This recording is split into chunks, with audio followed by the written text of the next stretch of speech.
All right, we have more changes unfolding in the U.S. economy and over in the swamp of Washington, D.C. Changes that have Congress reaching a deal on how much to spend for 2024. All this just happening over the last few days as time's running out. The deadline is now January 19th. The official deadline, at least the unofficial deadline, is apparently February 3rd. That's when the Treasury really runs out of money, when their TGA, the Treasury General Account, reaches zero. So we'll look at this deal, what's in it, how much it really costs, and what this means going forward. As the amount of borrowing continues to soar, what will this mean for interest rates this year? How will bond markets react with all of this new borrowing that the Treasury needs to put together? We'll look at it along with a special message from one of the most respected investors. Not even a message, more so a warning to the Fed, to Jerome Powell, and to Americans in general. This is Jeffrey Gundlach coming out, warning how something has to change, and quickly, as the path that we're on, the amount of borrowing that we're doing at these interest rates is just unsustainable. Explaining why he thinks in the coming years we could reach a point of no return. But before we get started, press the like button, subscribe, share the video with a friend. All of that helps out. Also, check out our new daily show over on the NotifyAmerica YouTube channel. Congress has agreed on a new bipartisan budget deal for 2024. The Speaker of the House, Mike Johnson, announced the news on Sunday, saying it's a $1.66 trillion bipartisan package to avert a government shutdown. The deal will set aside $886.3 billion for defense spending and $772.7 billion in domestic discretionary spending. And every time I see one of these budget deals and it shows more money for the military than what we spend at home, it just boggles the mind. Now, at the moment, this is completely bipartisan at the leadership level. So Senate Majority Leader Chuck Schumer, Mitch McConnell are both on board, as well as Mike Johnson and Hakeem Jeffries. The White House is also supporting the bill. Notably, it doesn't provide any new funding for Ukraine or for Israel, something that could make it easier to get passed, as Democrats want funding for Ukraine. Republicans, for the most part, don't. However, this package is the same funding package that Biden and McCarthy agreed to last year before House Republicans voted McCarthy out. But what's funny about all of this, and annoying, is everything that happened a few months ago when McCarthy was voted out as Speaker because of the budget deal, at least partly because of the budget deal, how he capitulated to the Democrats and to Biden. Well, it turns out the new Republican Speaker used the exact same deal, more or less. So all of those shenanigans were for nothing last year. We'll keep an eye on this, as the official deadline is January 19th. The unofficial deadline is allegedly February 3rd. That's when we really run out of money, when the Treasury's bank account, their TGA, hits zero. But along with this, after they draft the bill, vote on it, sign it into law, Treasury begins the process of scheduling the auctions to borrow this $1.66 trillion. It's a whole lot of borrowing. Here's our national debt right now, $34.01 trillion. Trillion with a T, folks. And just for some context, I spoke about this on Twitter or on X the other day. In 2009, U.S. debt was only $10.6 trillion. Now it's $34 trillion. We borrowed $1 trillion over the last 3 months, $2 trillion over the last 6 months, and $11 trillion over the last 4 years. And people wonder why we have rampant inflation. Well, that's nothing, because according to the CBO, over the next 30 years, they're projecting federal debt will double. You can see it on this chart. This is federal debt held by the public. They say this: over that period, the growth of interest costs and mandatory spending outpaces the growth of revenues and the economy, driving up debt. Those factors persist beyond 2033, pushing federal debt higher still to 195% of GDP in 2053.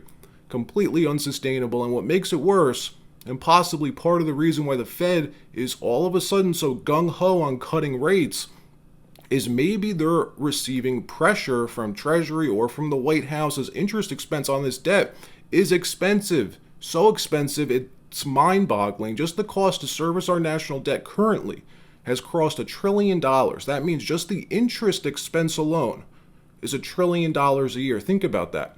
How can we afford all of these domestic programs that all these politicians are promising or promoting when we're spending this kind of money on interest? Which is another reason the Fed needs to cut the night rate and fast. Now, is anybody actually watching this? Is there anyone in government who's telling Jerome Powell behind the scenes that this is unsustainable? We have to cut rates because we're spending all of our money on interest alone. I don't know. I have no idea if anyone is working in the background to this effect or if anyone even cares. I hope someone does. I hope someone is, but I don't know. Take a listen to Jeffrey Gundlach in an interview he just did with Tucker Carlson. Listen to what he says about this. Watch. It is interesting that pivot that you mentioned is so radical. Yes. I think that what's going on is that interest rates have fallen at the long end of the maturity spectrum. So 10-year treasuries, 30-year treasuries, and they've fallen to the point that they're well below where the Fed has short-term interest rates. And the Fed almost always takes notice of that. And it's gotten to be pretty extreme. And so that's one of the major factors, I think, that they're aware of history and the way that the interest rate cycle works. So I think that's a big piece of it. I also think that the Fed is noticing that the inflation data is moderating to a point that's getting close to what they hope to achieve. What I mean by that is there's all these different inflation indices, the CPI, right, the PPI, the PCE. You can almost pick any one you want. But if you look at the one that the Fed uses the most, which is the PCE, personal consumption expenditures, if you take a look at recent months and annualize them, they're basically right at the Fed's target. And so inflation went up much faster than they expected back a couple of years ago. And they were tardy in raising interest rates. They should have raised them much sooner. So inflation actually on the CPI got to over 9% on the high, which is sort of Jimmy Carter-esque. Yeah. And so they had to go into radical interest rate increases. But one thing that is lurking beneath the surface, and I think this is the primary variable, is there is an enormous amount of debt that the Treasury has to refinance over the next 3 years. There's $34 trillion of national debt, which is shockingly high. And it was facilitated by the fact that the Fed kept interest rates at zero for such a long time. Yeah. When interest rates are at zero, you can borrow an infinite amount because you have no interest expense. But all of a sudden, interest rates are up by 5 3/8% or 5.5%. And now we have $17 trillion of Treasury debt that's maturing in the next 3 years. And if interest rates stay there where they are, it's going to cause a tremendous squeeze on revenue, because already we have a high percentage of interest of tax receipts that go to interest expense, and it would go much, much higher. The CBO, the Congressional Budget Office, projects where deficits are going and where interest expense is going and all that stuff, but their assumptions are no longer really valid. They assume that the national deficit will be at around 3 or 4% of GDP. Well, it's already above 6% of GDP, and we're not even in a recession. Right. They also assume that interest rates will stay at around 3 or 4%, and they're starting to get to 3 or 4% type of level, but they were up at 5.5% or 5%. And if you just do the arithmetic, you start to realize that the percentage of tax receipts that will go to interest expense becomes completely untenable. In fact, if you assume that we continue to have 6 to 8% deficits percent of GDP, which is almost a certainty the way this economy is running, and you keep interest rates where they are, it's in about 5 years, you have something like, it depends what interest rates you assume, but you have something like 30, 40, even potentially 50% of all tax receipts going to interest expense. This is a really big problem because we have such a large amount of expenditures that are mandatory. We don't have the money, right, to have interest expense that high. And so I think beneath the surface, the Fed is looking for reasons to say mission accomplished in a certain sense by taking the last 3 to 6 months of inflation data, annualizing it, and saying, well, maybe we don't need interest rates this high, and maybe we have to worry about this problem. Now, another interesting point that shows the sheer incompetence of our Treasury Department is how they organized the auctions a few years ago. Realize Treasury decides what types of bonds and notes, how many they want to auction off. Well, a few years ago, when we had rock bottom interest rates, Janet Yellen decided to increase the quantity of notes instead of bonds.